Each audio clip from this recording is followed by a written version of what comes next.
as an hour trying to figure it out. But you got a forward and you got an up and down on the power seat. Two different motors. They just did that 1 year?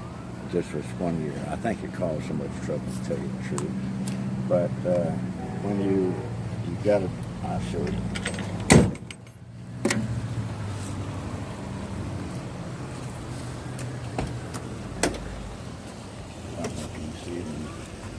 Get down here and look underneath the dash. You'll see a dial. Yep, I do. I see it. It's got two faces, two faces, up and A and B and 1 and 2. You can set one of the dials for up and down. Sure. You set the other dial for back and forth. Oh. Okay. When this particular seat, as you see, you probably can't even get in this thing because the seat is all the way back and all the way down, and I barely can get into it. Get your leg underneath it. Well, what happened with that power seat, you set it, when you cut off the ignition, the seat will automatically go all the way back and all the way down. That's neat. When you get back in, turn on the ignition, the seat goes back to where you set it, which is a neat deal. This top looks in good shape. Did you put the top on there? Or? New top. Now, we aren't going to do it now, but is the top easy to move on and off? No. In fact, I got a book from the Ford Tbird people put out, and they said it is a bear to put up for one man.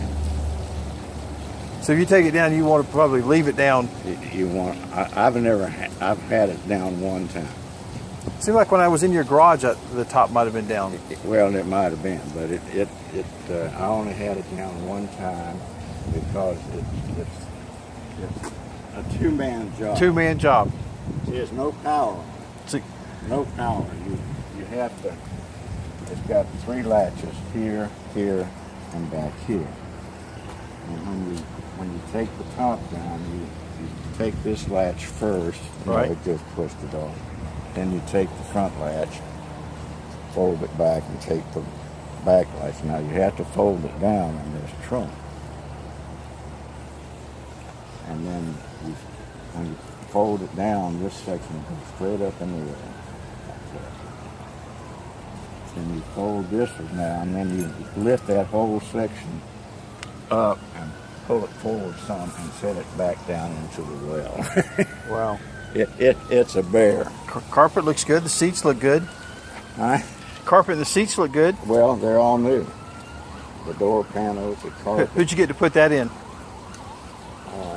It was done when I got it. It was done when you got it? What kind of motors it got? How do you open up the hood?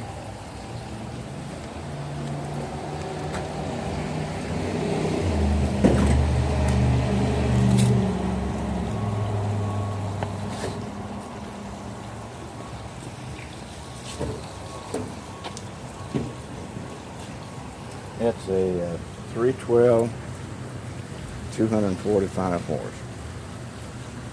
Original motor? Original motor. Well, it's been rebuilt. Been rebuilt, but original. Yeah. New battery in it. It's nice looking motor. Got adequate power? Well, it's a Ford-O-Matic. It's 2-speed. Take off. It's Ford-O-Matic, they called it? Yeah, Ford-O-Matic. It's actually a 3-speed transmission, but in drive it takes off in second rather than got a new power brake on it. Yes, the brake. Power steering or Armstrong? Power steering, power brake, automatic transmission. It doesn't have air, but the 57 Thunderbird didn't have air. They put it on there, but I was trying to keep it as original as I could. I've got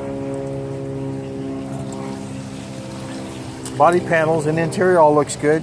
Yeah. No signs of rust or. Well, I don't know if there's anything wrong with it, but I won't say that there isn't.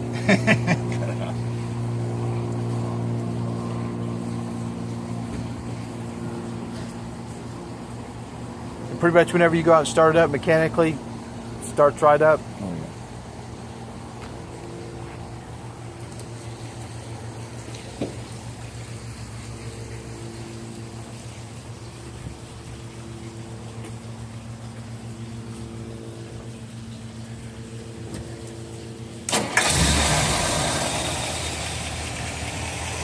Well, that sounds real good, Perry.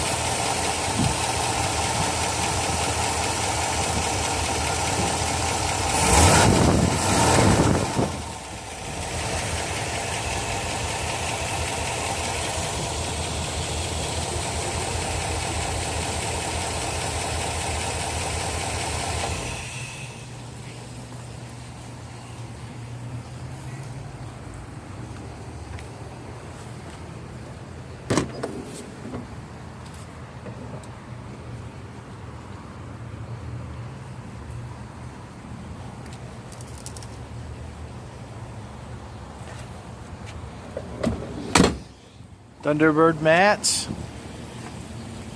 Pardon? Thunderbird, even the floor mats say Thunderbird on Oh it. yeah. Yeah, I like it. I like the swing too. It's a nice car. It's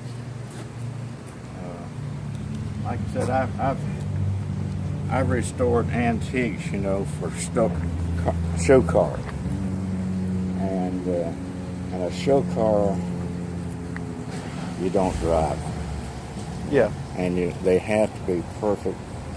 And, Yeah, if you got your $50,000 or $250,000 dried up, it's in a air conditioning garage like Jay Leno does, and well, yeah, he's a horse of a different color. You know? yeah.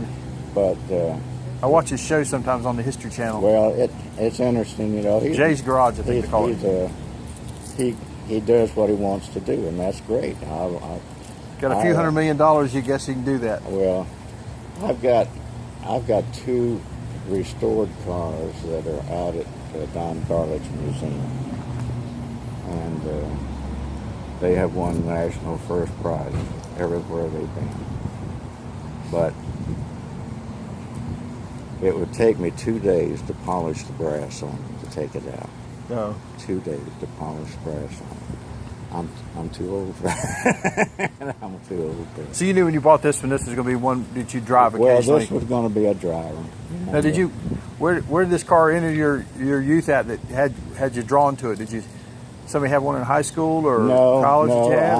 I always liked the '57 Thunderbird.